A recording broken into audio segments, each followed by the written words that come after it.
So ayan, hindi ko pa siya nagawa, hindi ko pa siya yun bang nakuha yung mga buto at ibibilad kasi buong araw ay makulimlim at ulan. So yan ang butong iinumin kong sabaw mamaya kasi kanina sobrang maluya yung mga paa ko, yung hindi talaga, yung nararamdaman ko talaga ang mga paa ko na hindi maganda ang pakiramdam. So uminom ako ng isang ganito, medyo umuki ako. So mamaya inumin ko yan or bukas na umaga na. Pinabayaan ko lang siya dyan. Ang isaan doon, oh. Hindi siya maganda dito. Tingnan niyo, nagmamangit siya. Ibabalik ko ito dito. Ayan. Dalawa na sila dyan. At ito matagal na hindi na mulaklak. So ayan. O tingnan niyo, makulimlim. Makulimlim ang paligid. So ako, inaagwanta ko lang aking kabuhi. Lagi akong ikabuhi since kahapon. Pero inaagwanta ko lang. So magandang gabi. Alas 6 na po. At ayan, oh, may ginawa akong ganyan, toron. Ayan. Toron. Tapos gagawa din ako ng ganito.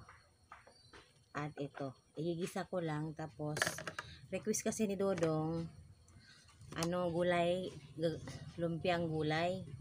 So marami man ang lumpiang wrapper na bili ko kahapon. So gumawa din ako ng turon. Hindi kasi pwedeng matatagal yung lumpia wrapper, wala kaming ref, kaya ayan, hindi pwedeng mag ilang araw. So niluto ko na. Ayan ang aking turon. Yan, diba? Wow, diba, tingnan nyo ang crispy. Try kong kakain, ha.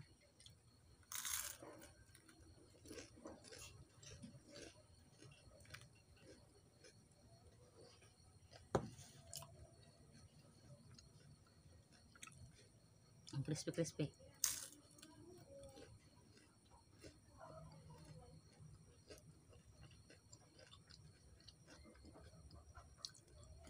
So gagawa ko nito ngayon. Ihimayin ko pa itong dalawang lumpia wrapper. So that's all for today. Thank you for watching. Ayan, ito po ay gulay. Ayan, gulay ang laman, di ba? Medyo green. Balatong o cabbage, repolyo at sitaw. Oh, repolyo at sitaw, yan. Yan gagawin ko kasi yan ang request si Dudong talaga. Gusto niya ng lumpiang gulay. Ang gusto talaga niya ay toge. Ano ba yung toge? Yung munggo nasido. Munggo nasido po sa Bacano. Munggo nasido pero toge ba? Yung sponsor pala ng sobrang ingay ng aso. Basta ganyan si Chris, yan? Si Chris na yan, pa-uwi na. Narinig na nila ang motor. So ayun, kahit anong hanap ng tatay niya, walang toge. At ang nag-sponsor pala ng gulay ko ay ang biyanan ko. Pero ang itong wrapper akin. Tapos wala man akong gulay, siya ang nagpabili, siya ang nag-sponsor ng gulay, siya ang nagbigay ng gulay, nagpabili para gawin namin ganito.